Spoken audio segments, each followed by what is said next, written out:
Hello guys, welcome again to my another video.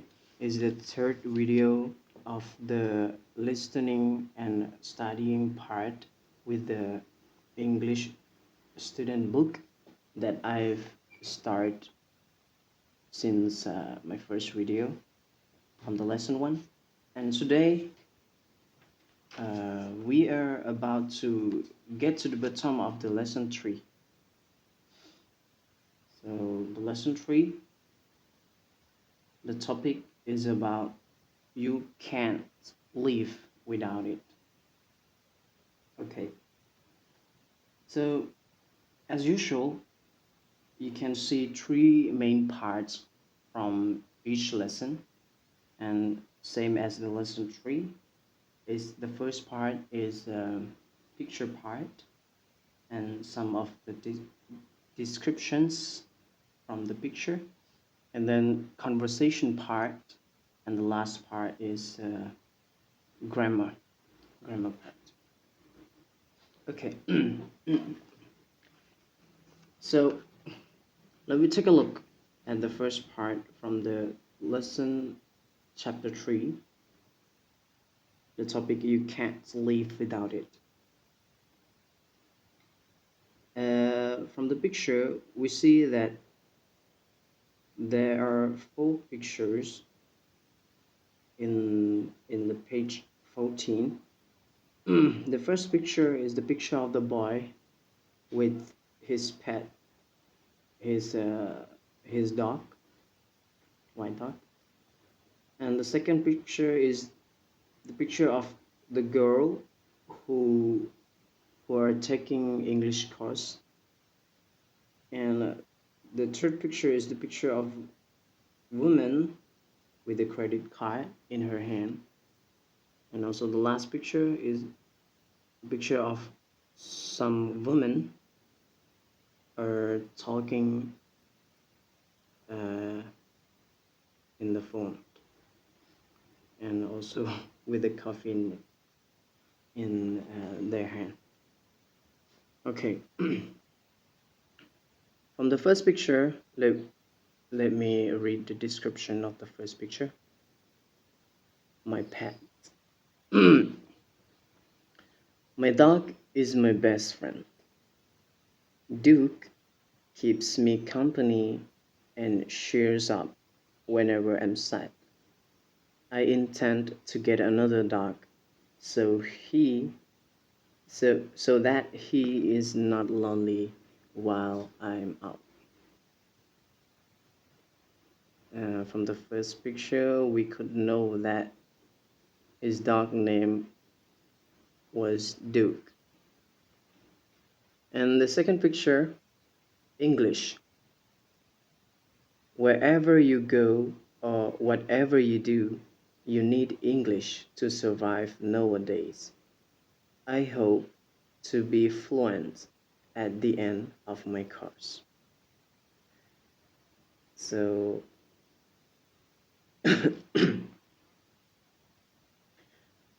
this is the talk of the girl.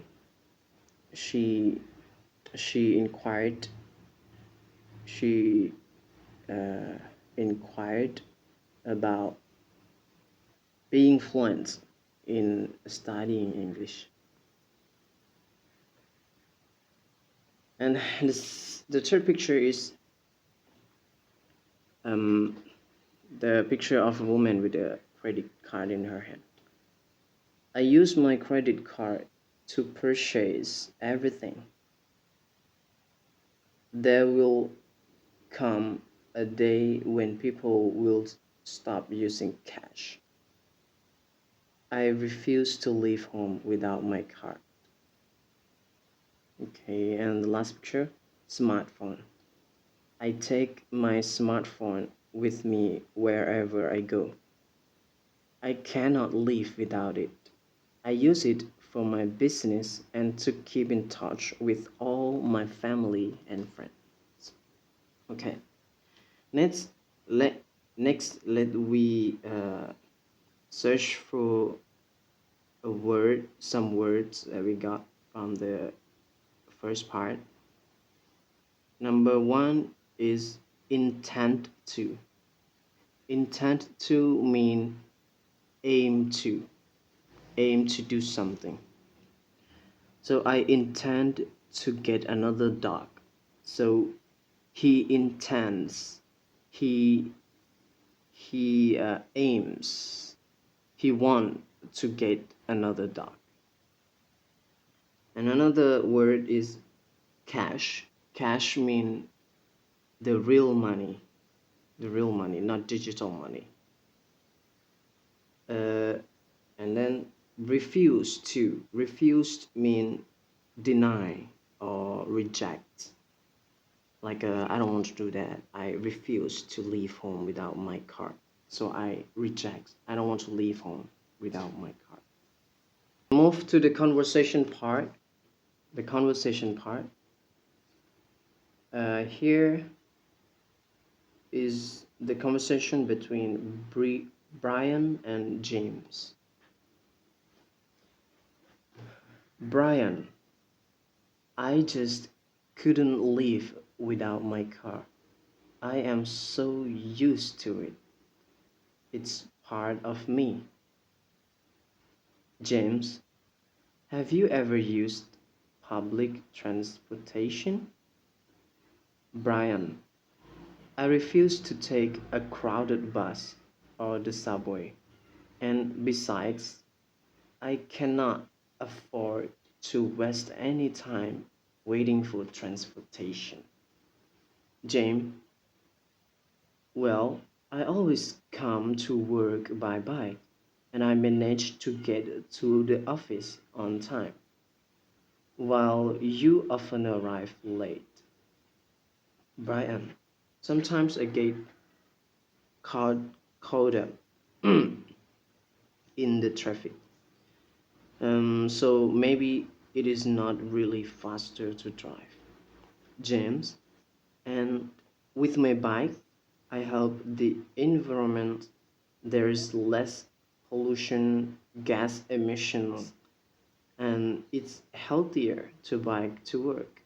I keep in shape. As a matter of fact, quite a few people come to work by bike or on foot. Brian, I guess you are right.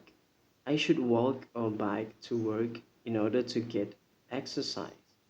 However, I depend on the car for visiting customers and getting around. James, take it from me. You will soon get used to using public transportation to go wherever you want. Brian, you are you are probably right, and I won't have to worry about finding a parking space. Okay, let me search for some words from the conversation. Number one is afford to. Afford to mean give, give a time to something.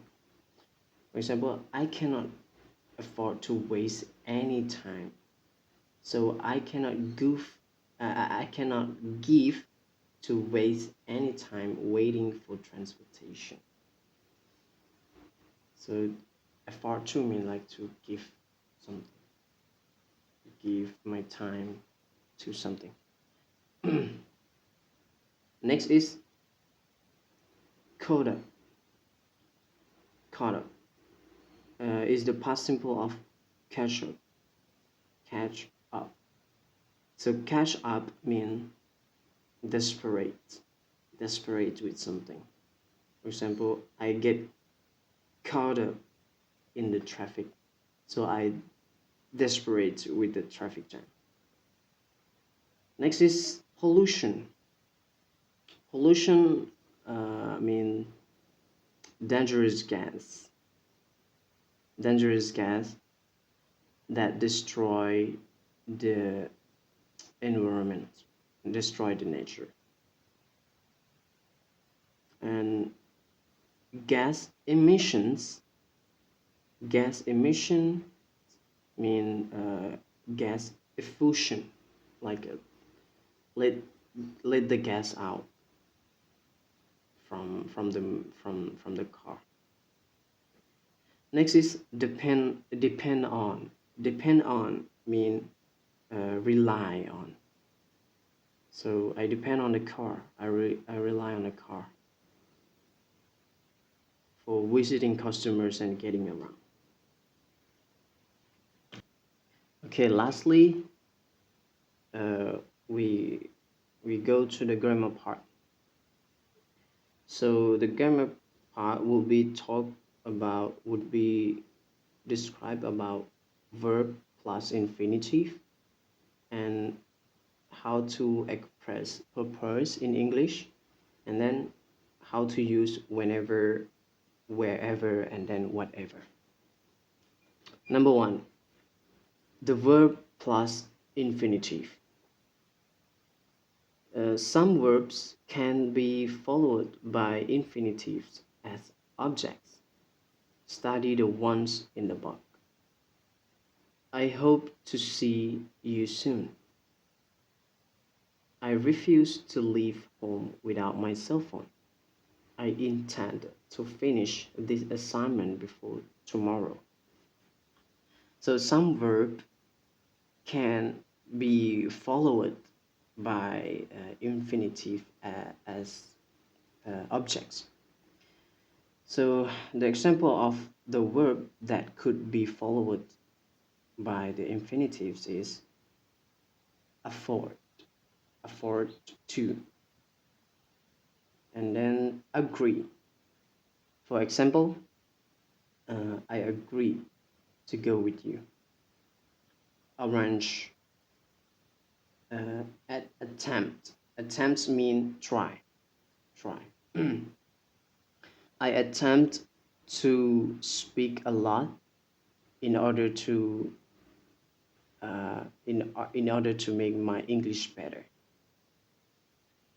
There, there, and then decided, and then fail, and then forget. Learn, manage, mean. In another meaning is intent. Need. I need to go home, for example. Offer. Offer mean offer means recommend. I offer you to know this. I recommend you to know this. I offer you to go to the hospital very quick. So I recommend you to go to the hospital. You must go to the hospital right now, real quick. Plan, and then pretend, pretend, and then promise. Seem, tend. Tend mean care, care. Threaten, threaten mean menace, menace, and then wish. And then number two is expressing purpose. Is how to express the purpose in English. So use infinitive of purpose to say why you do something. So we use the infinitive of purpose. The more formal infinitive form is in order to, can also be used. So the way we are going to express our purpose to someone, like we have a purpose to do something, is by using the infinitive of purpose. For example, I went to the bank. I went to the bank for what? I went to the bank. The purpose that I went to the bank is to cash a check. But we also can use the formal way of using the infinitive of purpose to say to express the purpose of us. For example, I went to the bank, so we use in order to. I went to the bank in order to cash a check. Understand that? So we can use we can use either either uh, to infinitive and also in order for the former one. Another example is he wore a helmet to protect himself. So he wore a helmet to protect himself, his head. And another formal form is he wore a helmet in order to protect himself. And another way to express the purpose in English is use so that. Okay, sometimes so that is used to express purpose. Note that it is followed by a subject and a verb. For example, I am learning English so that I can study in the United States. So that have to be followed by the subject or a verb. Have to be followed by another sentence to make it clear what is our purpose of doing this.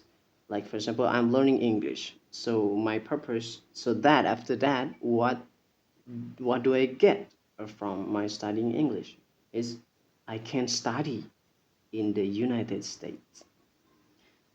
Another example is I'll give you my telephone number. I'll give you my telephone number now so that I won't forget.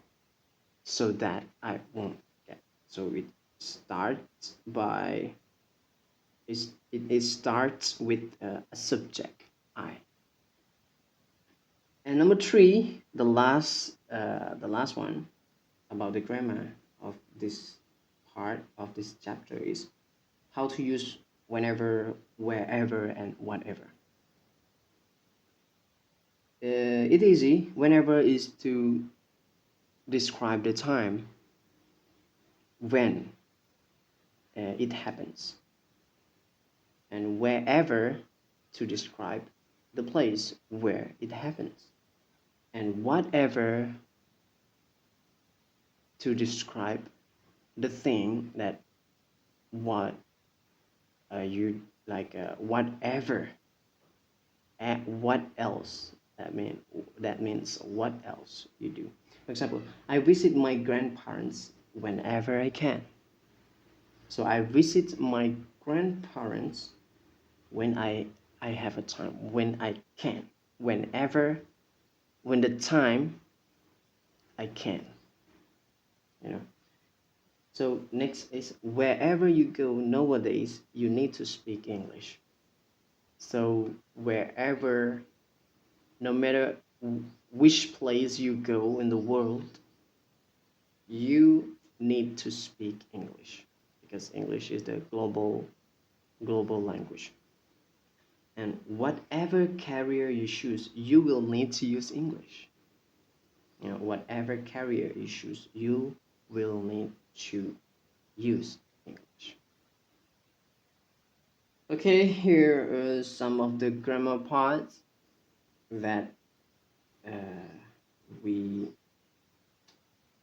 we learned on the chapter 3.